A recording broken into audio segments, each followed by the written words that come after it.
এখন আমি ডক্টর জাকির নায়েককে মঞ্চে আহ্বান করছি।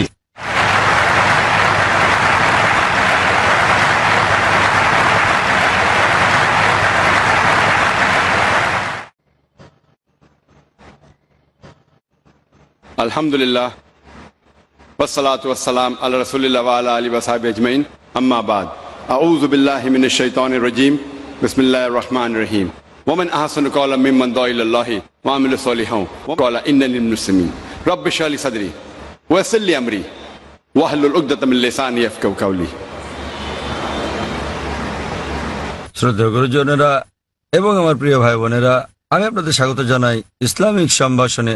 আসসালামু আলাইকুম ওয়া রাহমাতুল্লাহি ওয়া বারাকাতুহু। আল্লাহ সুবহানাহু ওয়া তাআলার দয়া, শান্তি ও রহমত আপনাদের সকলের উপর বর্ষিত হোক। আলহামদুলিল্লাহ, এটা আমার জন্য অত্যন্ত সম্মান এবং আনন্দের ব্যাপার যে চেন্নাইতে অনুষ্ঠানরত এই চতুর্থ শান্তি ইসলাম ধর্মীয় সম্মেলনে আসতে পেরে। আলহামদুলিল্লাহ, এটা আমার জন্য আরও সম্মানের দ্বিতীয় শেষ দিনের প্রশ্নোত্তর পর্ব পরিচালনা করতে পেরে। যেমনটা বলেছেন ভাই জাকির আহমেদ, যে আমরা অনুরোধ করব যদি কোনো অমুসলিম থেকে থাকেন তাদেরকে আগে প্রশ্ন করার সুযোগ দেওয়া হোক। মানুষ প্রায় অভিযোগ করে থাকেন আমার লেকচারের পরে প্রশ্নোত্তর পর্বের সময় কম থাকে বলে। এ কারণে আয়োজকরা আমরা যেটা করেছিলাম বোম্বেতে এই কয়েক মাস আগে, তারা একটা বিশেষ পর্বের ব্যবস্থা করেছেন শুধুমাত্র প্রশ্নোত্তরের জন্য। তাই আমরা প্রথমে অনুরোধ করবো, এখানে যদি কোনো অমুসলিম থাকেন যারা প্রশ্ন করতে চান তাহলে তারা আগে সুযোগ পাবেন। যদি অমুসলিম কোনো প্রশ্ন করতে চান তারা যে কোনো প্রশ্ন করতে পারেন, ইসলাম ধর্ম নিয়ে বা হিন্দু ধর্ম বা খ্রিস্টান ধর্ম নিয়ে যে কোনো প্রশ্ন। আর যদি ইসলামের কোনো বিষয় সঠিক বলে মনে না হয়, ইসলামের কোনো নিয়মকানুনের সাথে যদি দ্বিমত পোষণ করেন, যদি কোরআনের কোনো বিষয়ের সাথে একমত না হন, সেটাও জিজ্ঞেস করতে পারেন। আমি যুবক মানুষ, আমি নিতে পারবো। অমুসলিমরা তাদের প্রশ্ন শেষ করার পর আমরা মুসলিম ভাইদের প্রশ্ন করতে বলবো এবং আমি মুসলিম ভাইদের অনুরোধ করব তাদের প্রশ্নগুলো যেন শুধু ইসলাম এবং তুলনামূলক ধর্ম বিষয়ে থাকে। তাই আমি এখন স্বেচ্ছাসেবকদের অনুরোধ করব প্রথমে অমুসলিমদের প্রশ্ন করার সুযোগ করে দিতে। হ্যাঁ ভাই, আপনি বলেন। আমার নাম নবীন, আমি টিসিএস এ কাজ করি। যখনই কোনো মুসলিম ধর্ম উপদেশ দেয় তারা আল্লাহর নাম নিয়ে শুরু করে এবং মুহাম্মদের নামও বলে। তারা কেন যীশু খ্রিস্টের নাম বলে না, যিনি কিনা আল্লাহর একজন নবী ছিলেন? এবং আমার মনে হয় অনেকটা অজ্ঞতাবশতই মুসলিমরা যীশু খ্রিস্টকে নিয়ে কথা বলে, শুধু খ্রিস্ট ধর্ম নিয়ে কথা বলার সময়ই। তাহলে মুসলিমরা যখন কথা বলা শুরু করে তারা কেন আল্লাহ এবং মুহাম্মদের নামের পর যীশু খ্রিস্টের নামও বলে না, যেহেতু তিনি নিজেও আল্লাহর একজন নবী ছিলেন? ভাই, খুব ভালো প্রশ্ন করেছেন যে যখন মুসলিমরা আলোচনা শুরু করে ইত্যাদি, তারা প্রথমে আল্লাহ সুবহানাহু ওয়া তাআলার নাম স্মরণ করেন, এরপর আল্লাহর রাসূল মুহাম্মদ সাল্লাল্লাহু আলাইহি সাল্লামের নাম নেন। কেন তারা নাম নেন না যীশু খ্রিস্টের, তার উপর শান্তি বর্ষিত হোক? আপনি মনে করছেন এটা করলে ভালোই হবে, যেহেতু আপনি জানেন যে ইসলামে যীশু খ্রিস্ট, তার উপর শান্তি বর্ষিত হোক, তিনিও আল্লাহ তাআলার একজন রাসূল ছিলেন, তিনিও ইসলামের একজন বার্তাবাহক। আল্লাহ কোরআনে বলেছেন সূরা ফাতির অধ্যায় নম্বর 35 আয়াত নম্বর 24, ওয়া ইম মিন উম্মাতিন ইল্লা খালাহা ফিহা নাযীর।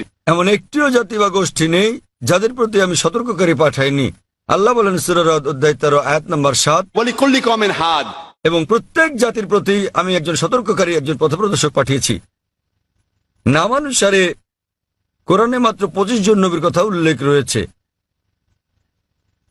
কিন্তু আমাদের প্রিয় নবী মুহাম্মদ সাল্লাল্লাহু আলাইহি ওয়াসাল্লাম বলেছেন, সহিহ হাদিসের উল্লেখ আছে, এটা মিশকাত আল মাসাবিতে, যে আমাদের প্রিয় নবী বলেছেন যে 1,24,000 পয়গম্বর পাঠিয়েছেন আল্লাহ সুবহানাহু ওয়া তাআলা এই পৃথিবীর বুকে, কিন্তু কোরআনে কেবল 25 জনের নামই পাওয়া যায়। আদম, ইব্রাহিম, মুসা, যিশু, মুহাম্মদ, তাদের সকলের উপর শান্তি বর্ষিত হোক। তো ভাই, আমি যদি আপনার কথা মেনে নেই যে আমাদের নাম উল্লেখ করা উচিত সকল নবী রাসূলদের, তাহলে 1,24,000 নবী রাসূলগণের নাম নিতে না পারলেও অন্তত কোরআনে বর্ণিত 25 জনের সকলেরই নাম নিতে হবে। তাহলে ভেবে দেখেন প্রথম বাক্যটি কত বড় হয়ে যাবে। আপনি যেটা বুঝতে পারছেন না তা হলো যে সকল নবী রাসূল নবী মুহাম্মদ সাল্লাল্লাহু আলাইহি সাল্লামের আগে এসেছিলেন তাদের পাঠানো হয়েছিল শুধু তাদের লোকদের জন্য, শেষ সময়ের জন্য।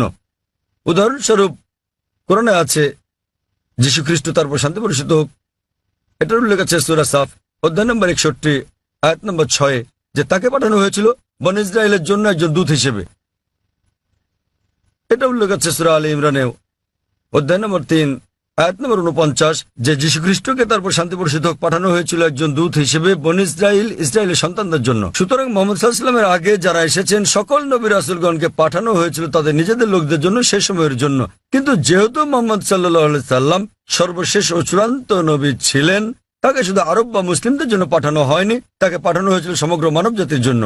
এবং আল্লাহ বলেন সূরা আম্বিয়া অধ্যায় নম্বর 21 আয়াত নম্বর 107 ওয়ামা আরসালনাকা ইল্লা রাহমাতাল লিল আলামিন, আমি তো তোমাকে রহমত হিসেবে প্রেরণ করেছি সমগ্র পৃথিবীর জন্য, সমগ্র সৃষ্টি জগতের জন্য, সমগ্র মানবতার জন্য। সুতরাং মুহাম্মদ সাল্লাল্লাহু আলাইহি সাল্লাম যেহেতু সর্বশেষ এবং চূড়ান্ত নবী ছিলেন, তিনি শুধু মুসলিম বা আরবদের জন্য প্রেরিত হননি, এসেছিলেন সমগ্র মানব জাতির জন্য। এবং তিনি যে বার্তা নিয়ে এসেছিলেন তা শুধু একটা নির্দিষ্ট সময়ের জন্যই নয়, যেমনটা তার পূর্বে যারা এসেছিলেন তাদের বার্তা ছিল একটা নির্দিষ্ট সময়ের জন্য। কিন্তু যেহেতু নবী মুহাম্মদ সাল্লাল্লাহু আলাইহি সাল্লাম ছিলেন সর্বশেষ ও চূড়ান্ত নবী, তার বার্তা সময়ের বন্ধনে বাধা নয়, এটাকে অনুসরণ করতে হবে শেষ দিন পর্যন্ত। এ কারণে আপনি বর্তমানে যেখানেই থাকুন না কেন, হোক সে ভারত বা যুক্তরাষ্ট্র বা ইংল্যান্ড বা সৌদি আরব, পৃথিবীর যে কোনো প্রান্তে বর্তমানে আমাদের অনুসরণ করতে হবে সর্বশেষ ও চূড়ান্ত নবীকে, এবং তিনি হচ্ছেন নবী মুহাম্মদ সাল্লাল্লাহু আলাইহি সাল্লাম। যদিও ইসলামে সকল নবী রাসূলকেই আমরা সম্মান করি এবং আমরা যীশু খ্রিস্টকেও সম্মান করি, আমরা তাকে ভালোবাসি, তাকে শ্রদ্ধা করি, কিন্তু যীশু খ্রিস্ট তার উপর শান্তি বর্ষিত হোক নিজেই বলেছেন, এটার উল্লেখ আছে গসপেল অফ জন অধ্যায় নম্বর 16 অনুচ্ছেদ নম্বর 12 থেকে 14, আমি তোমাদের অনেক কথা বলতে চাই কিন্তু এখন তোমরা তা সহ্য করতে পারবে না, কারণ যখন সত্যের আত্মা আসবেন তিনি তোমাদের পথ দেখাবেন। তিনি নিজে থেকে কিছু বলবেন না, যা শুনবেন তাই বলবেন, তিনি আমাকে সম্মানিত করবেন। সুতরাং এখানে যীশু খ্রিস্ট তার উপর শান্তি বর্ষিত হোক ভবিষ্যৎবাণী করেছেন সর্বশেষ ও চূড়ান্ত নবী মুহাম্মদ সাল্লাল্লাহু আলাইহি সাল্লামের আগমনের। এই কারণে আমরা বিশ্বাস করি যে যীশু খ্রিস্ট তার উপর শান্তি বর্ষিত হোক এই পৃথিবীতে আবার প্রত্যাবর্তন করবেন, এবং খ্রিস্টানরাও এটা বিশ্বাস করে। তিনি যখন আসবেন তিনি নিজেও আনুগত্য করবেন আল্লাহ সুবহানাহু ওয়া তাআলার, এবং সর্বশেষ ও চূড়ান্ত নবী মুহাম্মদ সাল্লাল্লাহু আলাইহি সাল্লামের শিক্ষা মেনে চলবেন। তাই এটাই হচ্ছে কারণ যে যখন কোনো মুসলমান কোনো বক্তব্য শুরু করতে যায় অথবা শাহাদাত দেয়, প্রথমেই সে এক এবং একমাত্র আল্লাহ সুবহানাহু ওয়া তাআলার নাম স্মরণ করে, শুধু তিনি একমাত্র উপাসনার যোগ্য, আর কেউ নয়। এবং আমরা সর্বশেষ ও চূড়ান্ত নবী অর্থাৎ মুহাম্মদ সাল্লাল্লাহু আলাইহি সাল্লামের উপর বিশ্বাস স্থাপন করি, কারণ তিনি এমন এক পয়গম্বর যার শিক্ষা দীক্ষা আজ অনুসরণযোগ্য। পূর্ববর্তী সকল নবী রাসূলগণ ছিলেন সময়ের গণ্ডিভুক্ত একটা নির্দিষ্ট সময়ের জন্য এবং একটা নির্দিষ্ট গোত্রের লোকদের জন্য। যেহেতু নবী মুহাম্মদ সাল্লাল্লাহু আলাইহি সাল্লামকে পাঠানো হয়েছে সমগ্র মানবজাতির জন্য এবং তার বার্তা সময়ের গণ্ডিভুক্ত নয়, এ কারণে আমরা তার নাম উল্লেখ করে থাকি। অন্যথায় ইসলামে আমাদের সকল নবীদেরকেই সম্মান করতে হয়। আর আমি যদি আপনার কথা মেনে নেই, যেভাবে আগে বলেছিলাম আমার লেকচার শুরুর সময় আমাকে বলতে হবে আল্লাহর নাম যিনি সর্বময়, সর্বোচ্চ, ক্ষমাশীল, এবং তার নবীদের নাম আদম এবং নূহ, তারপর সালেহ, ইদ্রিস, ইব্রাহিম, ইসমাইল, ইসহাক, মুসা, ঈসা, এবং তারপর আরো কারো নাম বলে আমি বলতে পারি মুহাম্মদ সাল্লাল্লাহু আলাইহি সাল্লাম।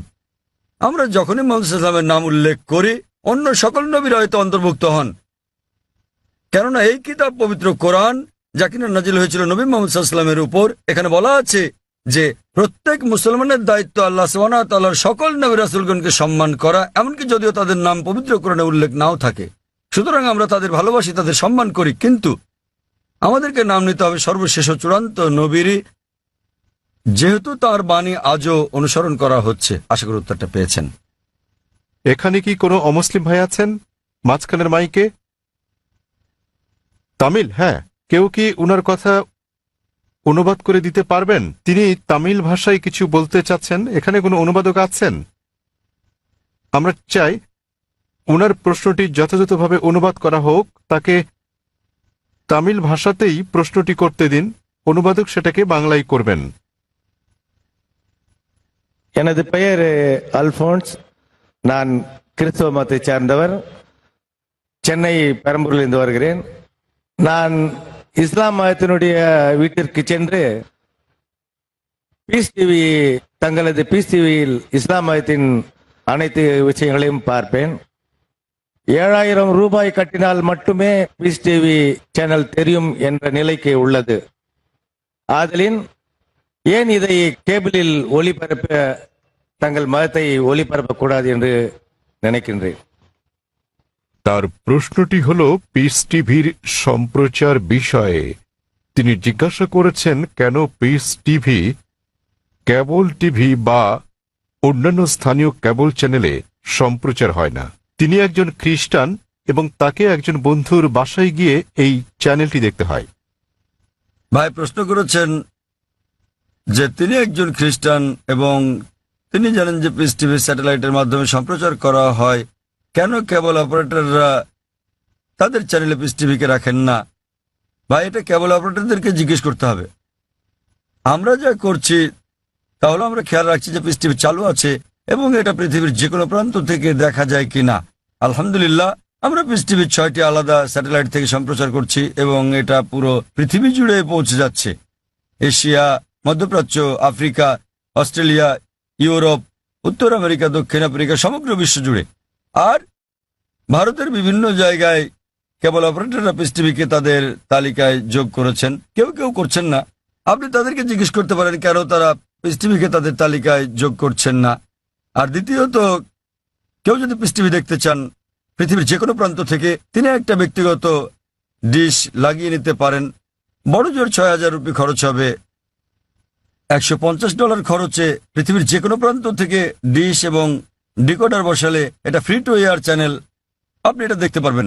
আপনাকে মাসে মাসে টাকা দিতে হবে না। এটা free to air channel, dish এবং ডিকোডারের খরচ পড়বে প্রায় 6,000 রুপি। এটা আপনি বসাতে পারেন আপনার ছাদে বা বারান্দায় এবং ইনশাল্লাহ আপনি সারা জীবন দেখতে পারবেন, আপনাকে কোনো টাকা দিতে হবে না এর জন্য। আর আমাদের দুটো চ্যানেল আছে, একটা পিস টিভি ইংলিশ, আরেকটা হলো পিস টিভি উর্দু। তাই একবার ডিশ বসালে ইনশাল্লাহ আপনি দুটো চ্যানেলই দেখতে পারবেন। এবং আপনি যদি এটা আপনার বিল্ডিংয়ে বসান এবং 50টা বাড়িতে এই ডিশ লাইনটা ভাগ করে নেন, বাড়ি প্রতি হয়তো খরচ পড়বে মাত্র কয়েকশো রুপি। সুতরাং যে কেউ দেখতে চাইলে এইভাবে দেখতে পারেন। আর পিস টিভিকে ইন্টারনেটেও আমরা দিয়ে দিয়েছি। স্বাভাবিকভাবে ইন্টারনেটের গুণগত মান স্যাটেলাইটের তুলনায় অনেক নিম্নমানের হবে। আপনি ইন্টারনেটে www.peacetv.org এই সাইটে দেখতে পারবেন। এমনকি মোবাইলেও সম্প্রতি আমরা পিস টিভি মোবাইলও চালু করেছি। আপনার কাছে যে হ্যান্ডসেটই থাকুক না কেন, নোকিয়া অথবা আইফোন, আমরা চেষ্টা করছি বিশ্বের 80% হ্যান্ডসেটের জন্য এটাকে সহজলভ্য করতে। তবে ফোনটা যত উঁচু মানের হবে, যদি আপনি তৃতীয় প্রজন্মের ফোন নিয়ে থাকেন এর মান অনেক উন্নত হবে। যদি ওয়াইফাই ব্যবহার করেন উন্নত মান পাবেন। সুতরাং হ্যান্ডসেটের উপর নির্ভর করে আপনি মোবাইলেও পিস টিভি দেখতে পারেন। এটা সম্পূর্ণ বিনামূল্যে। এর ওয়াপ ইন্টারনেটের জন্য www.peacetv.org, মোবাইলের জন্য এর ওয়াপ wap.peacetv.org। আশা করি উত্তরটা পেয়েছেন। হ্যাঁ বোন, আপনার প্রশ্নটি করুন। শুভ সন্ধ্যা, আমার নাম নিখিলা। আমি ডেন্টালের একজন ছাত্রী। ইসলাম সম্পর্কে আমার জ্ঞান আসলেই কম। আমি যতটুকু জানি আমার বন্ধুদের কাছ থেকে শুনেছি। আমার প্রশ্ন হচ্ছে, আমি একটি পোস্টারে দেখেছি যে বলা আছে সঙ্গীত এবং নৃত্য ইসলামে গ্রহণযোগ্য নয়। এটা কেন? মানে আমি বলতে চাইছি যে আপনি এটা এমনি এমনি বলতে পারেন না যে গান বাজনা বা নৃত্য করো না। যেমন আপনি যদি বলেন যে ভরতনাট্যম বা অন্য কোনো নৃত্যের ব্যাপারে যেখানে সঙ্গীত আছে, এমনকি এমনিতেও আমরা সঙ্গীতের মাধ্যমে ঈশ্বরের প্রশংসা বা নিজেদের আবেগ প্রকাশ করে থাকি, তাহলে গান বাজনা গ্রহণযোগ্য নয় কেন? বোন জিজ্ঞেস করলেন যে কেন ইসলাম ধর্মের সঙ্গীত এবং নৃত্য নিষিদ্ধ। প্রথমে আমি সঙ্গীত নিয়ে বলছি, এরপর নৃত্য। সঙ্গীতের ব্যাপারে বলা যাবে, আমাদের প্রিয় নবী মুহাম্মদ সাল্লাল্লাহু আলাইহি ওয়াসাল্লাম বলেছেন যে সঙ্গীতের বাদ্যযন্ত্র সাধারণ নিয়মে সবই নিষিদ্ধ, তবে তিনি যেটার অনুমতি দিয়েছিলেন সেটা দাফ, একপাশে খোলা ড্রাম যাকে বলা হয় ডাফ বা ডাফলি। বাকি সবগুলোই নবী নিষিদ্ধ করেছেন, কারণ আপনি যদি ভেবে দেখেন এটা আপনাকে দূরে নিয়ে যায় আল্লাহ সুবহানাহু ওয়া তাআলার জিকির থেকে, সর্বশক্তিমানকে স্মরণ করা থেকে। এ কারণে যখন আমরা এরকম গান শুনি, যেমন ধরেন সিনেমার গান হোক, সেটা হিন্দি, মালায়ালাম, তামিল বা অন্য কিছু, আপনি দেখবেন যে এই হিন্দি সিনেমার গানগুলোর বেশিরভাগ কথায় একেবারে বাস্তবতা বহির্ভূত। আপনি জানেন যে নায়ক নায়িকাকে বলছে, मैं तुम्हारे लिए चांद तोड़ के लेके आऊंगा, मैं तुम्हारे लिए सितारे तोड़ के लेके आऊंगा। আমি তোমার জন্য চাঁদ নিয়ে আসবো, আমি তোমার জন্য তারা নিয়ে আসবো। আমরা জানি এটা সম্ভব না, কোনো মানুষ তার প্রেমিকার জন্য চাঁদ তারা নিয়ে আসতে পারে না। তবুও আমরা বলে থাকি পরিস্থিতি বা আবেগ ইত্যাদির কারণে। তো এই কারণে সাধারণ অনুশাসন হচ্ছে যে সঙ্গীত একজন মানুষকে আল্লাহ সুবহানাহু ওয়া তাআলার কাছ থেকে দূরে নিয়ে যায়। এ কারণে আমাদের প্রিয় নবী বাদ্যযন্ত্রকে নিষিদ্ধ করেছেন দাফ ছাড়া, অথবা সাধারণভাবে কণ্ঠস্বর। উদাহরণস্বরূপ যদি কেউ কোরআন আবৃত্তি করে তার কণ্ঠ সুন্দর, সেটা ঠিক আছে, কারণ এটা একজন মানুষকে আল্লাহ সুবহানাহু ওয়া তাআলার দিকে নিয়ে আসে। নেপথ্য বাদ্যযন্ত্রের আওয়াজ থাকলে যদি এটা একটা বিশেষ আবেগের সৃষ্টি করে, তাহলে গান গাওয়ার ক্ষেত্রে এটা হচ্ছে মুবাহ, ঐচ্ছিক, যতক্ষণ পর্যন্ত গানের কথাগুলো নিয়ে যাচ্ছে আল্লাহ সুবহানাহু ওয়া তাআলার দিকে। যদি গানের কথাগুলো আপনাকে আল্লাহর কাছ থেকে দূরে সরিয়ে নিয়ে যায়, তাহলে সে ধরনের গানও নিষিদ্ধ। এবার আসি দ্বিতীয় ভাগে, নৃত্য করা কেন নিষিদ্ধ। কোরআনে এমন কোনো আয়াত নেই, অথবা আমার জানা মতো কোনো হাদিস নেই যেখানে বলা আছে যে নৃত্য করা হচ্ছে হারাম। কিন্তু সাধারণভাবে যেহেতু মানুষ নাচে অন্য মানুষদের দেখানোর জন্য, আপনারা জানেন যে মঞ্চে নৃত্য পরিবেশন করা হয়, যেমন ভরতনাট্যম। আপনি মঞ্চে ভরতনাট্যম করছেন আর হাজার হাজার লোক আপনাকে দেখছে। সাধারণভাবে যদি হিজাবের দিক থেকে বলি, আমরা চাইবো না যে উন্মুক্ত হোক আমাদের মহিলারা, আমাদের মায়েরা, আমাদের বোনেরা, আমাদের কন্যারা মঞ্চে উঠুক আর হাজার হাজার লোক তাদের দেখুক। তো যে কোনো পেশা যেখানে শরীরকে প্রদর্শন করা হয়ে থাকে মানুষকে বিনোদন দেওয়ার জন্য, সেটা নিষিদ্ধ। এই কারণেই মানুষজনের সামনে নাচা অথবা নাচ করা কোনো পার্টিতে যেখানে বিপরীত লিঙ্গের মানুষেরা থাকে, বেশিরভাগ ক্ষেত্রে নাচের নিয়মগুলো এগুলো ইসলামী শরিয়ার বিরুদ্ধে যায়। যখন আপনি নাচেন বেশিরভাগই জোড়া বেঁধে, ছেলে এবং মেয়ে, আর তাদের মধ্যে বেশিরভাগই গার্লফ্রেন্ড বয়ফ্রেন্ড, এবং তারা অন্য মানুষদের সামনে নাচে। সুতরাং যেহেতু এটা ইসলামী হিজাবের নিয়মের পরিপন্থী, এ কারণেই বলা হয় এটা নিষিদ্ধ, কারণ এটা হিজাবের নিয়মের বিপরীত। তাই বুঝতে হবে যে যখন নাচ করছেন, আপনি মানুষজনের সামনে নাচ করছেন, পার্টিতে যাচ্ছেন, আবার ঘুরে বেড়াচ্ছেন, আর না হলে শুধু স্বামী স্ত্রী মিলে যেভাবে খুশি সময় কাটাতে পারেন, যতক্ষণ এটা শরিয়ার বিরুদ্ধে না যাচ্ছে। বদ্ধ ঘরের ভেতরে স্বামী স্ত্রী মিলে যা খুশি করতে পারেন, যদি এটা কোরআন ও হাদিসের নিয়মকানুনের বাইরে না যায়, কোনো সমস্যা নেই। কিন্তু যেহেতু বেশিরভাগ সময় নাচ শরীরকে প্রদর্শন করে থাকে, এতে গান থাকে, নাচ থাকে, আপনি মঞ্চে উঠছেন আর লোকেরা আপনাকে দেখছে, তাই এটা শরিয়ার হিজাবের নিয়মের বিরুদ্ধে। এ বিষয়ে আমার ভিডিও ক্যাসেট দেখেন, ইসলামে নারীর অধিকার আধুনিক না সেকেলে, সেখানে বিস্তারিত আছে কেন আমরা মুসলিমরা নারীদের নিরাপত্তা দেই, ভালোবাসি, তাদেরকে কি চোখে দেখি। যেহেতু আমরা নারীদের ভালোবাসি, আমরা তাদের নিরাপত্তা দেই এবং আমরা তাদের প্রদর্শন করতে চাই না। এই কারণেই যে সমস্ত পেশায় প্রকাশ্যে গান গাওয়া বা নাচ করা অথবা মডেলিং এর ব্যাপার আছে, সেগুলো নারীর জন্য নিষিদ্ধ। আশা করি উত্তরটা পেয়েছেন। যদি কোনো অমুসলিম থাকেন, জাকির ভাই যেটা বলেছেন, যদি কোনো অমুসলিম কোনো প্রশ্ন করতে চান, নির্দ্বিধায় করতে পারেন। আপনার যে কোনো প্রশ্ন ইসলাম নিয়ে অথবা অন্য কোনো ধর্ম নিয়ে, ইসলাম এবং তুলনামূলক ধর্ম নিয়ে যে কোনো প্রশ্ন অথবা ইসলামের কোনো বিষয় যদি আপনার কাছে সঠিক মনে না হয়, এটাই সুযোগ। আপনি যে কোনো প্রশ্ন করতে পারেন। জনমানুষের সামনে এভাবে খোলামেলা প্রশ্ন করার সুযোগ সত্যি দুর্লভ। একজন অমুসলিম ভাই আছেন। আপনি কি অমুসলিম? হ্যাঁ ভাই, আপনার প্রশ্ন করুন। হ্যাঁ, আসসালামু আলাইকুম ভাই জাকির, এবং শুভ সন্ধ্যা আমার ইসলামী ভাইদের এবং অন্য ধর্মের ভাইদেরও। আমার নাম রামজি জয়রামান। আমি আমেরিকার একজন টেকনোলজিস্ট, সেখানে প্রায় ৩৫ বছর ধরে বাস করছি। আর গত ৩ বছর ধরে আমি আধ্যাত্মিকতা চর্চা করছি আমার জীবিতকালেই একটা আত্মিক মুক্তির উদ্দেশ্যে। আমি কোরআন শরীফ পড়েছি। আমার একজন বন্ধু আছে, বলতে পারেন আজীবনের বন্ধু। গত ৪৫ বছর ধরে সে একজন খাঁটি মুসলমান। আমার প্রশ্ন হচ্ছে, প্রথমে আমাকে একটি কথা বলতে দিন, তারপর আমি আমার প্রশ্নটি করব। আমরা যখন কিছু বুঝতে চাই, হোক সেটি ধর্ম নিরপেক্ষ অথবা ধর্মীয়, আমরা বই পড়ে সেটি জানি, কিন্তু যখন আমরা বইটি পড়ি আমরা সেটা বুঝে বুঝেই পড়ি। তাই যদি হয় তাহলে কেন প্রায় 1 ঘন্টা ধরে আপনার ছেলে বক্তৃতা করেছিল কোরআন বুঝে পড়ার বিষয়ে, বিশেষত সৌদি আরবের ভাষা আরবি ভাষার বিষয়ে? কেননা আমি যা অনুভব করি এবং চর্চা করি যে কোরআন ভাষার অনেক ঊর্ধ্বে, তো প্রত্যেক মুসলমানের আরবি ভাষা শিখতে হবে। বিষয়টা আমার কাছে কিছুটা জোর জবরদস্তিমূলক মনে হয়েছে। কোরআন কি তাই বলে? ভাই একটা ভালো প্রশ্ন করেছেন।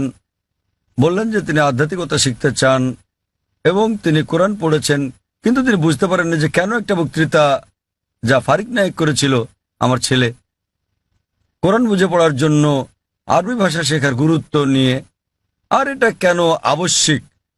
আপনি যদি আমার ছেলের পুরো আলোচনাটা শুনে থাকেন, সে কখনো এটা বলেনি যে প্রত্যেক মুসলমানের জন্য আরবি শেখা আবশ্যিক। সে কখনোই বলেনি।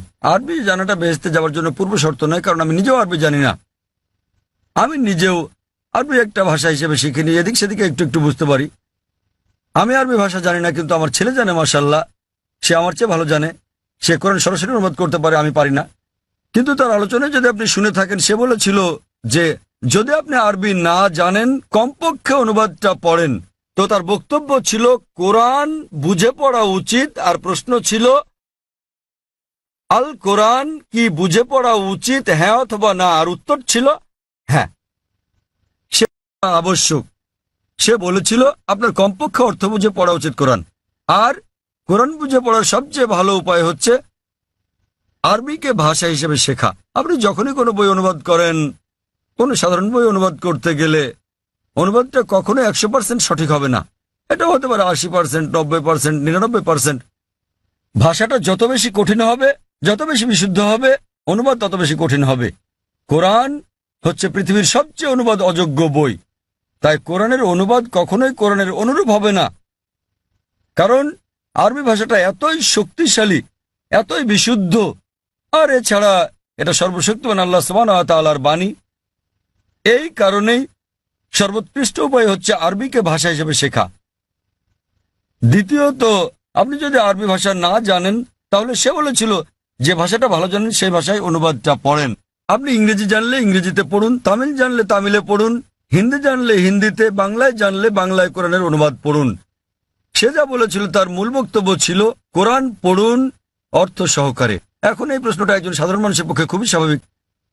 আপনার প্রশ্ন ছিল কেন একজন মানুষ বলবে যে বইটি অর্থ বুঝে পড়ো? অর্থ তো বোঝাই গেছে। যখনই কোনো বই পড়া হয় সেটি তো অর্থ বুঝেই পড়া উচিত।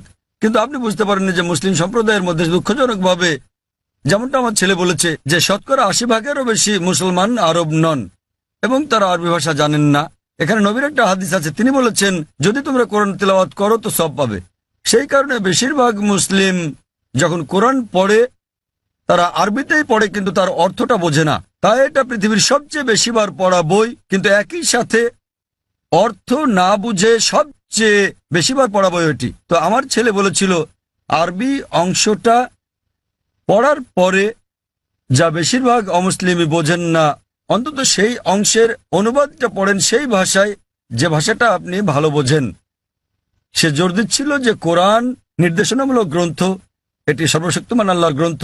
সে সকল মুসলমানকে অনুরোধ করেছে যে আরবিটা পড়ার পাশাপাশি অনুবাদটাও পড়েন, যার স্থান দ্বিতীয়, কিন্তু সবচেয়ে ভালো আরবিকে একটি ভাষা হিসেবে শেখা। কেননা আপনি যদি আরবি জানেন এবং শুদ্ধ ভাষা জানেন, যা আমরা আমাদের স্কুলে শেখাই, ইসলামিক ইন্টারন্যাশনাল স্কুল বোম্বে এবং ইসলামিক ইন্টারন্যাশনাল স্কুল চেন্নাইতে, তাহলে সংযোগ সূত্র পেয়ে যাবেন এবং কোরআনের অর্থ বোঝাটা আরো ভালোভাবে হবে। আশা করি উত্তরটা পেয়েছেন। ধন্যবাদ। সেখানে কি কোনো অমুসলিম ভাই আছেন? হ্যাঁ হ্যাঁ ভাই, আপনার প্রশ্নটি করুন। শুভ সন্ধ্যা ডাক্তার সাহেব, আমি রাজা, একজন নির্বাহী অফিসার, চেন্নাই থেকে এসেছি।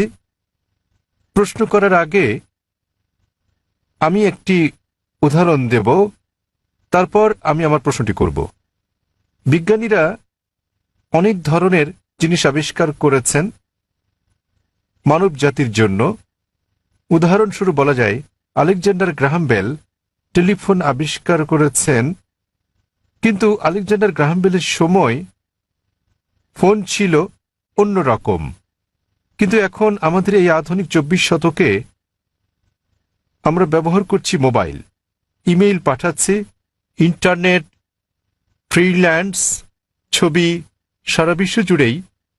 আমি যা বলতে চাইছি, মানুষ যাই সৃষ্টি করেছে তার কিছু অংশের পরিবর্তন হতে পারে, কিন্তু একটা ব্যাপার আমি বুঝি, তা হলো যদিও আমি একজন আধ্যাত্মিক মানুষ, তো এই সাপ্তাহিক চক্র অর্থাৎ সপ্তাহের 7 দিন এটা সারা বিশ্বেই একই নিয়মে পালন করা হয়, হোক এটা ভারতে, আফগানিস্তানে, অথবা হতে পারে জার্মানি, ইউরোপ, মধ্যপ্রাচ্য, আফ্রিকা, যেখানেই হোক না কেন। প্রায় 600 কোটি মানুষ এই সাপ্তাহিক চক্রকে অনুসরণ করে, অর্থাৎ 7 দিন, রবিবার থেকে শনিবার। আমার মনে হয় ডাক্তার সাহেব, এই 7 দিনের সাপ্তাহিক চক্র কোনো মানুষের দ্বারা তৈরি হয়নি। আমি বুঝতে পেরেছি এই সাপ্তাহিক চক্র তৈরি হয়েছে সর্বশক্তিমান সৃষ্টিকর্তার হাতেই। আমি প্রশ্ন করতে চাই যে এই 7 দিনের চক্রের কথা কি কোনো ধর্মগ্রন্থে লেখা আছে? আর সাথে আরেকটি প্রশ্ন, সেটি হলো যে আল কোরআনে কি সৃষ্টির কোনো নিয়মের উল্লেখ আছে কিনা? এইটুকুই। ভাই একটা প্রশ্ন করলেন যে মানুষ যখন কোনো কিছু আবিষ্কার করে, উদাহরণ হিসেবে আলেকজান্ডার গ্রাহাম বেলের টেলিফোন আবিষ্কারের কথা বলেছেন, কিন্তু সময়ের সাথে সাথে এটা বদলাতে থাকে, আর এখন আমরা মোবাইল ফোন ব্যবহার করছি যা অনেকটা ভিন্ন। এগুলো মানুষের সৃষ্টি, কিন্তু এই সাপ্তাহিক চক্র সারা পৃথিবীতে অনুসরণ করা হয়। এটা সর্বশক্তিমান আল্লাহর সৃষ্টি, সর্বশক্তিমান আল্লাহর সৃষ্টি, সেজন্য এটা সমগ্র পৃথিবীতে অনুসরণ করা হয়। তিনি জানতে চান যে এই পৃথিবীর এই আবিষ্কারের কথা কোরআনে অথবা আগের ধর্মগ্রন্থগুলোতে উল্লেখ আছে কি না। ভাই আপনাকে একটা কথা বলি, আমি আপনার সঙ্গে একমত। মানুষ যখন কোনো কিছু আবিষ্কার করে সেটার বিবর্তন হতে থাকে, উন্নতি হতে থাকে, শুধুমাত্র আল্লাহরটা ছাড়া। আল্লাহ হলেন নিখুঁত, তিনি কিছু সৃষ্টি করলে সেটা নিখুঁতভাবে সৃষ্টি করেন, অথবা তিনি ধাপে ধাপে এটাকে উন্মোচন করতে পারেন, কারণ সৃষ্টির জন্য তিনি যেটা সৃষ্টি করেছেন মানুষের জন্য তারা বুঝতে নাও পারে। উদাহরণস্বরূপ তিনি অনেক নবী পাঠিয়েছেন। প্রথম নবী ছিলেন আদম আলাইহিসসালাম, এবং তারপর অনেক নবী পাঠিয়েছেন, 1,24,000। সর্বশেষ নবী মুহাম্মদ সাল্লাল্লাহু আলাইহি সাল্লাম, তিনি অনেক বাণী পাঠিয়েছেন, অনেক গ্রন্থ। কিছু কিছু গ্রন্থের কথা কোরআনে উল্লেখ আছে, তাওরাত, জবুর, ইনজিল, এবং সর্বশ্রেষ্ঠ কোরআন। এমন না যে সর্বশক্তিমান আল্লাহ কোরআনের সম্পর্কে জানতেন না। ওই সময় মানুষ সেই বার্তাটা গ্রহণ করার উপযুক্ত ছিল না, তাই মানুষের অনুধাবন ক্ষমতার উপর ভিত্তি করে তিনি একের পর এক গ্রন্থ পাঠিয়েছেন। যখন তিনি দেখলেন যে মানুষ এবার মর্ম বুঝতে পারবে, তখন তিনি সর্বশেষ চূড়ান্ত গ্রন্থ আর সর্বশেষ চূড়ান্ত নবী মুহাম্মদ সাল্লাল্লাহু আলাইহি সাল্লামকে পাঠালেন। এবার আপনার প্রশ্নে আসি, সাপ্তাহিক চক্রের ব্যাপারে। 7 দিন সমগ্র পৃথিবীতে অনুসরণ করা হয়। আপনি বলেছেন রবিবার থেকে শনিবার। এই 7 দিনের চক্র সারা পৃথিবীতেই আছে, কিন্তু এটা সব জায়গায় এক নয়। আপনি যদি যান কোনো মুসলিম দেশে, রবিবার ছুটির দিন নয়, শুক্রবার ছুটির দিন, তাই এটা রবিবার থেকে শনিবার নয়, এটা শুক্রবার থেকে বৃহস্পতিবার, কিন্তু এটা 7 দিনই। তো এই 7 দিনের চক্রটা একই আছে, দিনগুলো ভিন্ন হতে পারে, যেমন এইসব ছুটির দিন ইত্যাদি। আর একইভাবে আপনি যদি বাইবেল পড়েন, বাইবেলও 7 দিনের কথা বলে থাকে সৃষ্টিকালের ব্যাপারে। এমনকি ইহুদি ধর্মগ্রন্থ এই কথা বলা আছে, পবিত্র কোরআনে ওই কথা আছে, হাদিসে ওই কথা বলে থাকে। কোরআনে বলা আছে অনেক জায়গায় যে সর্বশক্তিমান আল্লাহ পৃথিবী তৈরি করেছেন 6 দিনে, 6টি পর্যায়ে। এ ব্যাপারে পবিত্র কোরআন এবং অন্যান্য ধর্মগ্রন্থ প্রায় একই কথা বলা আছে, কিন্তু ভালোভাবে দেখলে অনেক পার্থক্য আছে। কোরআন যেভাবে বলেছে তা অনেক বেশি বিজ্ঞানসম্মত, অন্যান্য ধর্মগ্রন্থের কথা অতটা বিজ্ঞানসম্মত নাও হতে পারে। উদাহরণস্বরূপ বাইবেলে এই ব্রহ্মাণ্ডের সৃষ্টি বিষয়ে বলা আছে, সেখানে বলা আছে সর্বশক্তিমান ঈশ্বর 6 দিনে পৃথিবী তৈরি করলেন এবং 7ম দিনে বিশ্রাম নিলেন। এর মানে ঈশ্বরেরও বিশ্রামের প্রয়োজন হয়। কোরআনও বলে যে সর্বশক্তিমান আল্লাহ 6 দিনে পৃথিবী তৈরি করলেন, কিন্তু এটা বলেন যে 7ম দিনে বিশ্রাম নিয়েছেন। কেন? কারণ পবিত্র কোরআনে আছে সূরা বাকারা অধ্যায় নম্বর 2 আয়াত নম্বর 255, এটা আয়াতুল কুরসি। আল্লাহু লা ইলাহাল হাইয়ুল কাইয়ুম লা তাখুযু সিনাতুন ওয়া লা নাওম লাহু মা ফিস সামাওয়াতি ওয়া মা ফিল আরদ। যে তিনি চিরকালীন, তিনি সর্বশক্তিমান, তিনি একক, কোন তন্দ্রা তাকে স্পর্শ করে না, তার বিশ্রামেরও দরকার নেই। সর্বশক্তিমান আল্লাহর কোনো ঘুমের প্রয়োজন নেই, তার বিশ্রামেরও প্রয়োজন নেই। তাহলে তার বিশ্রামের প্রশ্নটা আসে কি করে? তাই অনেক কিছুতে মিল পাওয়া যাবে, কিন্তু সব নয়। কেউ যদি বলে যে ঈশ্বরের বিশ্রাম প্রয়োজন, যেমন আমি বা আপনি আমাদের মানুষের বিশ্রাম প্রয়োজন, সর্বশক্তিমানের কোনো বিশ্রাম প্রয়োজন নেই, তো এখানে পার্থক্যটা। বাইবেলে যা বলা আছে তা হলো 24 ঘন্টা করে 6টি পর্যায়, 24 ঘন্টার 6টি সময়। আমরা বিজ্ঞানীরা বলে থাকি যে 24 ঘন্টার 6টি দিনে এই পৃথিবী তৈরি করা সম্ভব নয়। তো বিজ্ঞানীরা বাইবেলের ওল্ড টেস্টামেন্টের এই বর্ণনার সাথে দ্বিমত পোষণ করেন।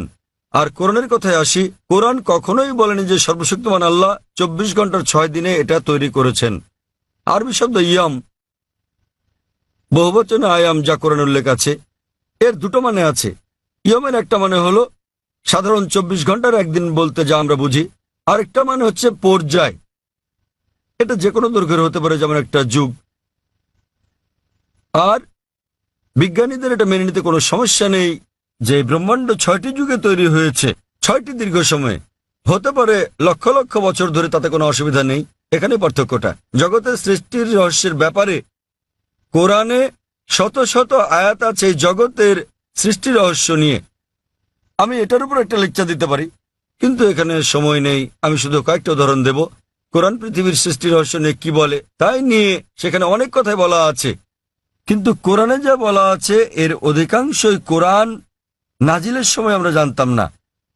কোরআন যখন 1400 বছর আগে নাজিল হয়েছিল, এসব কথা অজানা ছিল। উদাহরণস্বরূপ, আজ একজন বিজ্ঞানীকে জিজ্ঞেস করলে তিনি উত্তর দেবেন। আমরা যদি বলি যে কিভাবে পৃথিবীর সৃষ্টি হলো, তাহলে তিনি বলবেন যে প্রথমে এখানে ছিল একটি নীহারিকা, তারপর একটা গৌণ বিচ্ছেদ ঘটল, বিগ ব্যাং, যা থেকে জন্ম নিল ছায়াপথ, তারকামণ্ডলী, গ্রহসমূহ, সূর্য, এমনকি পৃথিবী যেখানে আমরা বাস করি। এটা কয়েকজন বিজ্ঞানী আবিষ্কার করেছিলেন প্রায় 35-40 বছর আগে। আর এটাকে বলা হয়ে থাকে বিগ ব্যাং, যেটা 40 বছর আগে আবিষ্কৃত হয়েছে। আর যেটাকে আজকে বিজ্ঞানীরা বলছেন বিগ ব্যাং, এটা কোরআনে বলা হয়েছে 1400 বছর আগে। সূরা আম্বিয়া অধ্যায় নম্বর 21 আয়াত নম্বর 30 বলা হয়েছে যে আওয়ালাম ইয়ারাল্লাযিনা কাফারু অবিশ্বাসীরা কি দেখে না আন্নাস সামাওয়াতি ওয়াল আরদা কানাত রাতকান ফাতাকনাহুমা, যে আকাশমণ্ডলী ও পৃথিবী একত্রিত ছিল, অতঃপর আমি পৃথক করে দিলাম। এখানে কোরআন এই ব্রহ্মাণ্ডের সৃষ্টি বিষয়ে সংক্ষেপে বলে দিচ্ছে যে আকাশমণ্ডলী ও পৃথিবী একত্রিত যুক্ত ছিল, এরপর আমি তাদের পৃথক করে দিলাম। আজকের বিজ্ঞানীরা সৃষ্টির রহস্য নিয়ে যা বলছেন তার নাম দিয়েছেন বিগ ব্যাং। এটা কোরআনে 1400 বছর আগে বলা হয়েছে। আমরা আগে মনে করতাম যে এই যে আমরা পৃথিবীতে আছি এটা সমতল। মাত্র কয়েকশো বছর আগে আমরা জানতে পারলাম, যখন স্যার ফ্রান্সিস ড্রেক 1557 সালে পৃথিবীটা নৌপথে ভ্রমণ করলেন, তিনি প্রমাণ করলেন যে পৃথিবী বর্তুলাকার। কোরআন এটা বলেছে 1400 বছর আগে। সূরা নাজিয়াত অধ্যায় নম্বর 79 আয়াত নম্বর 30। ওয়াল আরদা বাদা যালিকা দাহাহা, এবং তারপর আমি পৃথিবীকে তৈরি করলাম ডিম্বাকৃতি। আরবি শব্দ দাহাহা এর একটা মানে হলো প্রসারিত হওয়া, যেভাবে পৃথিবী প্রসারিত হয়েছে। আরেকটা মানে আরবি দুইয়া শব্দ থেকে এসেছে, যার মানে হচ্ছে ডিম। এটা কোনো সাধারণ ডিম নয়, এটা বিশেষভাবে বোঝায় উট পাখির ডিমকে। এবং আমরা জানি পৃথিবী একটা বলের মতো সম্পূর্ণ গোলাকার নয়, এটা দুই প্রান্তে একটু চ্যাপ্টা। এবং আমরা যদি একটা উট পাখির ডিমের আকৃতি চিন্তা করি, সেটাও আসলে বর্তুলাকৃতির। একবার চিন্তা করেন, কোরআন পৃথিবীর বর্তুলাকৃতির কথা বলেছে 1400 বছর আগেই। আগে আমরা মনে করতাম চাঁদের আলো তার নিজস্ব আলো। সম্প্রতি বিজ্ঞান থেকে জানতে পেরেছি 100 বছর বা 200 বছর আগে যে চাঁদের আলো তার নিজের আলো নয়, বরং সেটা প্রতিফলিত আলো। কোরআন এটা বলেছে 1400 বছর আগেই। সূরা ফুরকান অধ্যায় নম্বর 25 আয়াত নম্বর 61 যে সর্বশক্তিমান আল্লাহ আকাশে তৈরি করেছেন নক্ষত্রপুঞ্জ, আর সেখানে জেলে দিয়েছেন একটি প্রদীপ, সূর্য, যা তার নিজের আলোয় জ্বলে, আর চাঁদ জলে প্রতিফলিত বা ধার করা আলোয়। চাঁদের আলোর আরবি শব্দ হচ্ছে মুনির বা নূর, যার মানে হচ্ছে ধার করা বা প্রতিফলিত আলো। কিন্তু সূর্যের আলোর জন্য ব্যবহৃত হচ্ছে ওয়াহাজ, সিরাজ, দিয়া, অর্থাৎ মশাল। গনগনে প্রদীপ, প্রজ্বলিত আলো, যা সূর্যের আলোকেই তার নিজস্ব আলো হিসেবে বোঝাচ্ছে। এখানে অনেক আয়াত আছে কোরআনে যা সৃষ্টিজগৎ বিষয়ে, জ্যোতির্বিদ্যা বিষয়ে বলে। আমি যখন ছিলাম স্কুলে আমি পড়েছিলাম যে সূর্য যদিও ঘুরে, এটা তার নিজের অক্ষে আবর্তন করে না, এটা নিশ্চল। কোরআনের সূরা আম্বিয়াতে বলে, অধ্যায় নম্বর 21 আয়াত নম্বর 33, হুয়াল্লাযী খালাকাল লাইলা ওয়ান নাহারা আল্লাহ সৃষ্টি করেছেন দিন ও রাত, ওয়াশ শামসা ওয়াল কামার সূর্য এবং চন্দ্র, কুল্লুন ফি ফালাকি ইয়াসবাহুন। প্রত্যেকে তার নিজ কক্ষপথে বিচরণ করছে। কোরআন বলছে সূর্য এবং চন্দ্র আবর্তন করা ছাড়াও তাদের নিজস্ব অক্ষের উপর ঘুরছে। আর আজ বিজ্ঞানের এত উন্নতির পরে আমরা জানি যে আমরা একটা টেবিলের উপর যদি সূর্যের ছায়া দেখি তাহলে আমরা দেখতে পাবো যে সূর্যের গায়ে কালো দাগ রয়েছে, এবং এই কালো দাগগুলো প্রায় 25 দিনে একবার সম্পূর্ণ আবর্তন করে, যা দিয়ে বোঝায় সূর্য প্রায় 25 দিনে একবার আবর্তন করে। আর এভাবেই কোরআন বলে আকাশের কথা যে এটা একটা ছাদের মতো। সূরা আম্বিয়া অধ্যায় নম্বর 21 আয়াত নম্বর 32। কোরআন পদার্থের প্রথম অবস্থার কথা বলে প্লাজমা। কোরআন বলে সূরা জারিয়াতে অধ্যায় নম্বর 51 আয়াত নম্বর 47 যে আমি এই বিশাল আকাশকে নির্মাণ করেছি, ক্রমবর্ধনশীল বিশ্ব যা আমরা সম্প্রতি জেনেছি। এভাবেই কোরআনের অনেক জায়গায় সৃষ্টি রহস্যের কথা বলা হয়েছে। কিন্তু লক্ষ্য করার মতো বিষয় হলো অন্যান্য ধর্মগ্রন্থের মতো অন্যান্য ধর্মগ্রন্থ যেমন বেদ, বাইবেল, সেগুলোও বলে থাকে সৃষ্টি রহস্যের বিষয়ে। সৃষ্টির বিষয়ে তাদের অনেক বক্তব্যই বিজ্ঞানের সাথে মিলে যায়, কিন্তু অনেক বক্তব্যই আবার বৈজ্ঞানিক প্রমাণের বিপরীতে অবস্থান করে। কিন্তু কোরআনের ব্যাপারে বলা যায় কোরআনে 6000-এরও বেশি আয়াত আছে, যার মধ্যে 1000-এর বেশি বিজ্ঞান নিয়ে কথা বলে, এবং পবিত্র কোরআনে এমন একটা আয়াত নেই যা প্রতিষ্ঠিত বিজ্ঞানের বিরুদ্ধে যায়। কোরআনের সাথে অন্যান্য ধর্মগ্রন্থের পার্থক্য হচ্ছে কোরআনের কোনো আয়াতই বিজ্ঞানের প্রমাণিত সূত্রের বিপক্ষে যায় না। এটা কোনো তত্ত্বের বিপক্ষে যেতে পারে, কারণ তত্ত্ব বদলে যায়, কিন্তু একটি আয়াত প্রতিষ্ঠিত বিজ্ঞানের বিপক্ষে যায় না। এই কারণেই কোরআন একটি অনন্য গ্রন্থ, আর বলা যায় এটি সর্বশক্তিমান আল্লাহর একমাত্র আসমানি কিতাব, একমাত্র ধর্মগ্রন্থ যা তার প্রকৃত রূপে এখন পর্যন্ত অবিকৃত আছে। এই কারণেই আপনি যদি সমস্ত ধর্মগ্রন্থগুলোকে বিজ্ঞান দিয়ে পরীক্ষা করেন, সবগুলো ফেল করবে কোরআন ছাড়া। আর কোরআন হলো এই পৃথিবীর বুকে একমাত্র ধর্মগ্রন্থ যা বিজ্ঞানের পরীক্ষায় পাশ করবে। আশা করি উত্তরটা পেয়েছেন। হ্যাঁ, আমাদের বোনদের কাছ থেকে কোনো প্রশ্ন আছে কি? কোনো অমুসলিম বোন আছেন? জি আছি। হ্যাঁ বোন, আপনি আপনার প্রশ্নটি করুন। আবারও শুভ সন্ধ্যা। আমি ব্রাহ্মণ্যবাদের একজন অনুসারী, কিন্তু আমি ইসলামের অনেক কিছুই পছন্দ করি। কিন্তু ইসলামের নিয়ম অনুসরণ করতে হলে আমাকে কি ইসলামে ধর্মান্তরিত হতে হবে, নাকি আমার ব্রাহ্মণ্যবাদের ধর্ম পালন করেই আমি ইসলামের বিভিন্ন নিয়ম অনুসরণ করতে পারবো? স্যার, আমি আপনার অনেক বক্তৃতাই দেখেছি, যেমন ইসলাম ও হিন্দু ধর্মের মধ্যে সাদৃশ্য এবং আরো অনেকগুলো। আপনার বক্তৃতা আমি খুবই পছন্দ করি। বোন খুব সুন্দর একটা প্রশ্ন করলেন। তিনি বললেন যে তিনি ব্রাহ্মণিজমের একজন একনিষ্ঠ অনুসারী, কিন্তু তিনি ইসলামের বিভিন্ন বিষয় পছন্দ করেন। তার প্রশ্ন হচ্ছে যে তিনি কি ইসলামের এই সব বিষয় অনুসরণ করতে পারেন এবং একই সাথে তারা ব্রাহ্মণিজম চর্চা করতে পারেন। তিনি আমার অনেক লেকচার দেখেছেন এবং অনেকটা পছন্দ করেন। বোন, প্রথমে আপনাকে বলি যে ইসলাম বা মুসলমান হওয়া কোনো উপাধি নয়। ইসলাম আবিধানিকভাবে বোঝায় শান্তি, যা পাওয়া যায় নিজেকে আল্লাহর কাছে সমর্পণ করে। তাই যে কোনো মানুষ যদি সে তার ইচ্ছা অনিচ্ছাকে আল্লাহর কাছে সমর্পণ করে তাহলে সে একজন মুসলিম। শুধুমাত্র মোহাম্মদ, জাকির, আব্দুল্লাহ, সুলতান, শাকির নাম হলে মুসলমান হওয়া যায় না, বা ফাতিমা, আয়েশা, এইসব নামগুলো আপনাকে মুসলিম বানাবে না। মুসলমান মানে যে তার ইচ্ছা অনিচ্ছাকে আল্লাহর কাছে সমর্পণ করে। তো প্রথমেই খুঁজে বের করতে হবে আপনাকে মহান আল্লাহর আদেশ কি। বোন বলেছেন যে তিনি ব্রাহ্মণিজমের একজন একনিষ্ঠ অনুসারী এবং তিনি ইসলামেরও বিভিন্ন বিষয় পছন্দ করেন। আর তিনি আমার অনেক টেপ, অনেক বক্তৃতা দেখেছেন যার মধ্যে ইসলাম ও হিন্দুইজমের সাদৃশ্য আছে। যদি এটা দেখে থাকেন তাহলে উত্তর দেওয়াটা আমার জন্য সহজ হবে, আপনার পক্ষে বোঝাটাও সুবিধা হবে। আপনি যদি দেখে থাকেন আমার হিন্দুইজম ইসলামের সাদৃশ্য নিয়ে বক্তৃতা, যেটা আমি বোধহয় প্রথম শান্তি সম্মেলন চেন্নাইয়ে দিয়েছিলাম, ইসলাম ও হিন্দু ধর্মের মধ্যে সাদৃশ্য।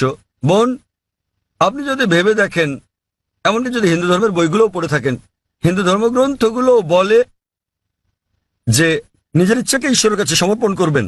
কিন্তু আমি যেটা বললাম যে সময়ের সাথে সাথে পূর্বের সকল ধর্মগ্রন্থ আগের মতো অবিকৃত অবস্থায় নেই, সেগুলো বিকৃতি এসেছে, জালিয়াতি হয়েছে, দুর্নীতি ঘটেছে। বেশিরভাগ পণ্ডিতগণই এই ধর্মগুলোর বিষয়ে, হোক সেটা হিন্দুইজম অথবা হোক খ্রিস্টানিজম অথবা ইহুদি ধর্ম, তারা একমত যে তাদের ধর্মগ্রন্থগুলো অবিকৃত রূপে সংরক্ষিত নেই।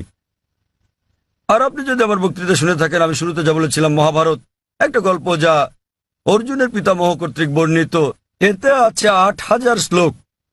এরপর সময়ের সাথে সাথে পরিবর্তিত হতে হতে এতে চলে এলো ২৪,০০০ শ্লোক। এখন এর মধ্যে আছে ১,০০,০০০-এরও বেশি, ১,০০,০০০-এর বেশি শ্লোক। এটি কার কথা? মহাভারতের পণ্ডিতগণের।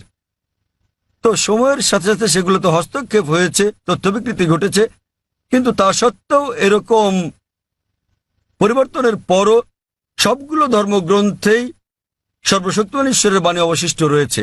এবং আপনি যদি আমার বক্তৃতা শুনে থাকেন, সকল ধর্মের মূল কথা হচ্ছে সর্বশক্তিমান ঈশ্বর একজনই, তার কোনো মূর্তি নেই, তার কোনো ছবি নেই। সবগুলো ধর্মই বলে থাকে ঈশ্বর একজনই। আপনি হয়তো শুনেছেন আমার লেকচারে, আমি বলেছিলাম বিভিন্ন জায়গায়, যেমন ছান্দোক্য উপনিষদে অধ্যায় নম্বর ৬ অনুচ্ছেদ নম্বর ২ শ্লোক ১, एकम विद्वितीयम। মহান ঈশ্বর এক, অদ্বিতীয়। এবং শ্বেতাবতার উপনিষদ অধ্যায় নম্বর ৪ শ্লোক নম্বর ১৯ এবং যজুর্বেদ অধ্যায় ৩২ শ্লোক ৩ বলা আছে, न तस्य प्रतिमा अस्ति। মহান ঈশ্বরের কোনো প্রতিমা নেই, তার কোনো ছবি নেই। প্রতিমা মানে হচ্ছে মূর্তি, ফটোগ্রাফ, রেখাচিত্র, ছবি, ভাস্কর্য, মূর্তি, পুতুল। তাই ঈশ্বরের কোনো প্রতিমূর্তি নেই, কোনো ফটোগ্রাফ নেই, কোনো রেখাচিত্র নেই, কোনো ছবি নেই, কোনো ভাস্কর্য নেই, কোনো মূর্তি নেই, কোনো পুতুল নেই। তাই সকল ধর্মগ্রন্থই জোর দেয় সর্বশক্তিমান ঈশ্বরের একত্বের উপর। আর হিন্দু ধর্মের ব্রহ্মসূত্রটি হচ্ছে एकम ब्रह्म द्योतय नास्ते नैना नास्ते किंचन। भगवान एक ही है, दूसरा नहीं है, नहीं है, नहीं है, जरा भी नहीं है। ঈশ্বর একজনই, দ্বিতীয় কেউ নেই, কেউ নেই, কেউ নেই, কোথাও কেউ নেই। এবার আসি মূল প্রশ্নে, যা হলো একজন কট্টর ব্রাহ্মণ হয়েও আপনি ইসলামের শিক্ষা অনুসরণ করতে পারবেন কিনা। বোন, একজন সাধারণ ব্রাহ্মণের পক্ষে মুসলিম হওয়ার চেষ্টা করাটা কঠিন, কিন্তু যদি কঠোর ব্রাহ্মণ হয়ে থাকেন, বেদকে কঠোরভাবে মেনে চলেন, তাহলে আপনার ইচ্ছা অনিচ্ছা ঈশ্বরের কাছে সমর্পণ করতেই হবে। আপনি যদি সাধারণ ব্রাহ্মণ হয়ে থাকেন যে কিছু নিয়ম মানেন আবার কিছু মানেন না, তাহলে আপনার পক্ষে ঈশ্বরের কাছে নিজের ইচ্ছাকে সমর্পণ করা কঠিন হবে। কিন্তু যদি কঠোর ব্রাহ্মণ হয়ে থাকেন, বেদকে কঠোরভাবে মেনে চলেন, তাহলে আগে আমি যা বলেছি আপনাকে মানতেই হবে। 3টি পংক্তি আমি বলেছি যে আপনাকে এক ঈশ্বরে বিশ্বাস করতে হবে, আপনি মূর্তি পূজা করতে পারবেন না। আপনাকে বিশ্বাস করতে হবে যে ঈশ্বর এক, তার কোনো প্রতিচ্ছবি নেই, কোনো ফটোগ্রাফ নেই, কোনো মূর্তি নেই। এবং যদি আপনার ধর্মগ্রন্থগুলো পড়ে থাকেন, সেগুলোতে সর্বশেষ এবং চূড়ান্ত নবী মোহাম্মদ সাল্লাল্লাহু সাল্লামের আগমনের কথা উল্লেখ করা হয়েছে। আর আপনি যদি আমার বক্তৃতা ইসলাম ও হিন্দু ধর্মের মধ্যে সাদৃশ্য আর হিন্দু ধর্মে মোহাম্মদ সাল্লাল্লাহু সাল্লাম এই দুটো দেখে থাকেন, আমি বিস্তারিত আলোচনা করেছি যে নবী মোহাম্মদ সাল্লাল্লাহু সাল্লামের কথা আপনাদের ধর্মগ্রন্থে আছে। তাই যদি আপনি খারাপ ব্রাহ্মণ হয়ে থাকেন, তাহলে আপনার এটা বিশ্বাস না করার কোনো সুযোগ নেই যে ঈশ্বর এক, তার কোনো চিত্র নেই, কোনো মূর্তি নেই। এবং আপনাকে এটা বিশ্বাস করতে হবে যে মহান ঈশ্বরের সর্বশেষ দূত, সর্বশেষ বার্তাবাহক কল্কি অবতার হচ্ছেন নবী মোহাম্মদ সাল্লাল্লাহু সাল্লাম। কিন্তু যখন আপনার ধর্মগ্রন্থ বলে যে আপনাকে কল্কি অবতার চূড়ান্ত দূতকে অনুসরণ করতে হবে, তো যখন আপনি এই দূত নবী মোহাম্মদ সাল্লাল্লাহু আলাইহি ওয়াসাল্লামের বাণীগুলো পড়বেন, তখন আপনি দেখবেন যে এই কথাগুলো আপনার ধর্মগ্রন্থগুলোতে যা লেখা আছে তার সাথে মিলে যাচ্ছে। আবার একই সাথে দেখবেন এটা আপনার ধর্মগ্রন্থের অনেক কথার বিরুদ্ধে যাচ্ছে। তো এখন আমরা মনে করি যে কোরআন সর্বশক্তিমান আল্লাহর শেষ ও চূড়ান্ত নির্দেশনা, যা নাজিল করা হয়েছিল সর্বশেষ ও চূড়ান্ত নবী মোহাম্মদ সাল্লাল্লাহু আলাইহি সাল্লামের উপরে। এই কোরআন হলো ফোরকান, এটা হলো ন্যায় এবং অন্যায়ের পার্থক্যকারী। তাই কোরআনের সাথে যা যা মিলে যায়, সেটা যদি বাইবেলে উল্লেখ থাকে অথবা থাকে বেদে অথবা মহাভারতে অথবা রামায়ণে, নিশ্চিতভাবে আপনি ধরে নিতে পারেন যে তা হয়েছে সর্বশক্তিমান ঈশ্বরের ইচ্ছা ও আদেশ অনুসারেই। যদি সেটা বিরুদ্ধে যায়, আপনাকে মানতে হবে যে এটা হচ্ছে সর্বশক্তিমান ঈশ্বরের ইচ্ছা ও আদেশের বিপরীত। তাই আপনি যদি একনিষ্ঠ ব্রাহ্মণ হন, ব্রাহ্মণিজম চর্চা করে থাকেন, আপনাকে এক ঈশ্বরে বিশ্বাস করতে হবে, মূর্তি পূজার বিরোধিতা করতে হবে, আর আপনি যদি আমার সেই বক্তৃতা ইসলাম ও হিন্দু ধর্মের সাদৃশ্য শুনে থাকেন, সেখানে যা বলা হয়েছে আপনি যদি কমপক্ষে সেগুলো অনুসরণ করেন, তাহলে অন্যগুলো বাদই দিলাম আমি, শুধু সেই জিনিসগুলো, বাকি সবকিছু বাদ দেন, তাহলে আমি মনে করি ইনশাল্লাহ এগুলো আপনাকে জান্নাতে নেওয়ার জন্য যথেষ্ট হবে ইনশাল্লাহ। তাই আপনি যদি আমার বক্তৃতা ইসলাম ও হিন্দু ধর্মের মধ্যে সাদৃশ্য শুনে থাকেন, সর্বশক্তিমান ঈশ্বরের একত্ববাদ সম্বন্ধে, নবী মুহাম্মদ সাল্লাল্লাহু সাল্লাম সম্বন্ধে, কিভাবে সালাত আদায় করা যায়, মদ খাওয়া যাবে না, শুকরের মাংস খাওয়া যাবে না, যা কোরআনের সাথে সাথে আপনাদের ধর্মগ্রন্থ বলা আছে, আপনাদের বেদে শালীনতার বিষয়ে বলা আছে যে মহিলাদের নিজেদের আবৃত রাখা উচিত, যা কোরআনেও বলা আছে। তাই আমার সেই বক্তৃতায় যা যা আমি বলেছি, আরো অনেক বিষয় আছে, কিন্তু আপনি যদি শুধু এই বিষয়গুলো ভালোভাবে অনুসরণ করেন বোন, ইনশাল্লাহ এগুলো আপনাকে এই পরীক্ষায় পাশ করিয়ে দেওয়ার জন্য যথেষ্ট। আপনি চাইলে আরো অনেক কিছু অনুসরণ করতে পারেন, কিন্তু কমপক্ষে এই বিষয়গুলো, এই প্রধান বিষয়গুলো যা আমি উল্লেখ করেছি, কিন্তু আপনার ধর্মগ্রন্থে যা বিতর্কিত, আপনার তা অনুসরণ করা উচিত নয়, কারণ আপনাদের পণ্ডিতগণই বলেন যে এটা সময়ের আবর্তনে পরিবর্তিত হয়ে গেছে। আমাদের বুঝতে হবে যে এই বিষয়গুলো হচ্ছে তথ্য বিকৃতি, হস্তক্ষেপিত, সত্যের অতিরঞ্জন। তাই মিলগুলো শুধু অনুসরণ করেন, ইনশাল্লাহ আপনি একজন ভালো ব্রাহ্মণ হতে পারবেন। আপনি নিজ ধর্মগ্রন্থের অনুশাসন মেনে চলেন, জাফর খান এবং কোরআনের সাথে মিলে যায়, এবং ইনশাল্লাহ একজন নিয়মনিষ্ঠ মুসলমানও হতে পারেন। তো আশা করি ইনশাল্লাহ যে সর্বশক্তিমান আল্লাহ আপনাকে হৃদায়ত দান করুন। বোন, আপনি কি বিশ্বাস করেন ইসলাম ও হিন্দু ধর্মের সাদৃশ্য নিয়ে আমি আলোচনায় যে কথাগুলো বলেছিলাম? হ্যাঁ স্যার, পুরোপুরি। বোন, আমার লেকচারের কথাগুলোর সঙ্গে আপনি একমত? জি স্যার। আপনি কি নিয়মগুলো মানতে রাজি আছেন? হ্যাঁ, রাজি আছি। তাহলে আপনি যেহেতু এগুলো মানতে রাজি আছেন, আমি যা বলেছি, সুতরাং আপনি প্রকৃতই নিজের ইচ্ছা অনিচ্ছাকে আল্লাহর কাছে সমর্পণ করলেন। আরবিতে আপনি বলতে পারেন মুসলমান, বাংলায় বলতে পারেন আল্লাহর কাছে নিজের ইচ্ছাকে সমর্পণকারী। তো যদি একমত হন যে ধর্মগ্রন্থগুলোতে বলা আছে এক ঈশ্বরের উপাসনা করতে হবে, তিনি ছাড়া আর উপাস্য নেই, মূর্তি পূজা করা অন্যায়, আপনি যদি সর্বশেষ ও চূড়ান্ত নবী কলকি অবতার মুহাম্মদ সাল্লাল্লাহু আলাইহি সাল্লাম এবং তার শিক্ষার উপর বিশ্বাস রাখেন, তাহলে আমার মতে, আমি যদি আরবিতে বলি, আমাকে বলতে হবে যে আপনি ইসলাম ধর্ম পালন করছেন এবং আপনি একজন মুসলিম। বোন, আপনি কি একমত আছেন? জি স্যার, একমত। তাহলে আপনি কি জনসমক্ষে বলতে পারবেন যে আরবি নিয়মে আপনি একজন মুসলিম? বোন, আপনি কি আরবি নিয়মে ঘোষণা দিতে পারবেন এটা? যেহেতু আপনি মেনে নিয়েছেন একজন ঈশ্বর এবং নবী মুহাম্মদ সাল্লাল্লাহু আলাইহি সাল্লাম সর্বশেষ চূড়ান্ত নবী, তো আপনি কি ঘোষণা দিতে পারবেন যে আপনি একজন মুসলিম? আমি বলছি না যে আমি একজন মুসলিম, যদিও আপনি যা বলেছেন আমি তার সাথে একমত। এখন আপনি যদি মেনে নেন যে ঈশ্বর একজন এবং তার হ্যাঁ। কোনো মূর্তি বা ছবি নেই এবং একমাত্র তারই উপাসনা করতে হবে, আর আপনি যদি মেনে নেন যে নবী মুহাম্মদ সাল্লাল্লাহু আলাইহি সাল্লাম আল্লাহ প্রেরিত দূত, এই দুটোই যথেষ্ট আপনাকে ইসলাম ধর্মের জগতে নিয়ে আসার জন্য, আপনি পাশ করেছেন। অন্যান্য বিষয়গুলো পরে আসবে। তো আপনি যদি মানেন ঈশ্বর এক, তার কোনো প্রতিচ্ছবি নেই, আপনি যদি মূর্তি পূজা করতে অস্বীকার করেন এবং আপনি মানেন যে নবী মুহাম্মদ সাল্লাল্লাহু আলাইহি সাল্লাম শেষ ও চূড়ান্ত নবী, তাহলে আপনি এই জগতে প্রবেশ করতে পারবেন ইনশাআল্লাহ, অথবা সঠিকভাবে বলতে গেলে এই জীবন দর্শনে। এবং ইনশাআল্লাহ এভাবে চর্চা চালিয়ে গেলে আপনি কি এই জীবনধারায় আসতে চান বোন? ঈশ্বর চাইলে। হ্যাঁ, এই তো ইনশাআল্লাহ, মাশাআল্লাহ। তো বোন, আমি আবারও আপনাকে জিজ্ঞেস করতে চাই আনুষ্ঠানিকভাবে, বোন, আপনি কি বিশ্বাস করেন যে এক ঈশ্বর? হ্যাঁ, করি। বিশ্বাস করেন যে সর্বশক্তিমান ঈশ্বর ছাড়া আর কারো উপাসনা করা উচিত নয়?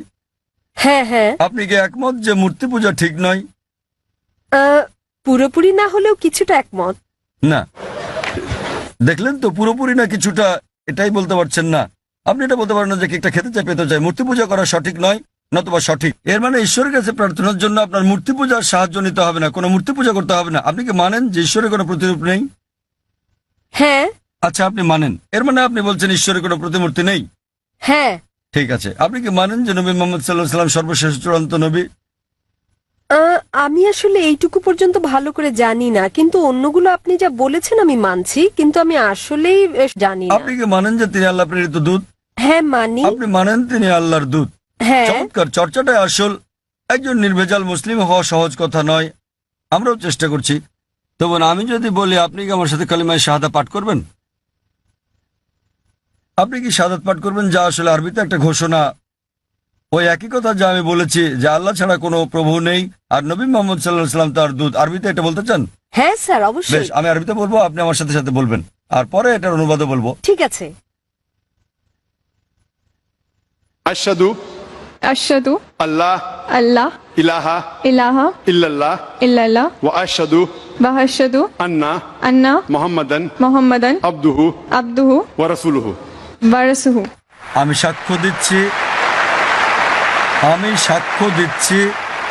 আমি সাক্ষ্য দিচ্ছি যে যে কোনো উপাস্য নেই কোনো উপাস্য নেই আল্লাহ ছাড়া। আল্লাহ ছাড়া। আর আমি সাক্ষ্য দিচ্ছি আর আমি সাক্ষ্য দিচ্ছি যে নবী মোহাম্মদ সাল্লাল্লাহু আলাইহি যে সাল্লাম নবী মোহাম্মদ সাল্লাল্লাহু আলাইহি হলেন সাল্লাম হলেন আল্লাহর আল্লাহর বান্দা এবং রাসূল। বান্দা এবং রাসূল। মাশাআল্লাহ বোন, ধন্যবাদ। এখন আপনি একজন মুসলিম এবং আমি প্রার্থনা করছি যেন আল্লাহ সুবহানাহু ওয়া তাআলা আপনাকে পথ প্রদর্শন করেন। আর আমি চাই যে ইনশাআল্লাহ সকল ভাই বোনেরা যখনই কেউ ইসলাম গ্রহণ করবেন আপনারা তাকে জ্ঞানের দিক থেকে সাহায্য করবেন, এভাবেই আপনারা সমাজসেবা করতে পারেন। বোন, আপনার কাছে একটা অনুরোধ আমার যে ইনশাআল্লাহ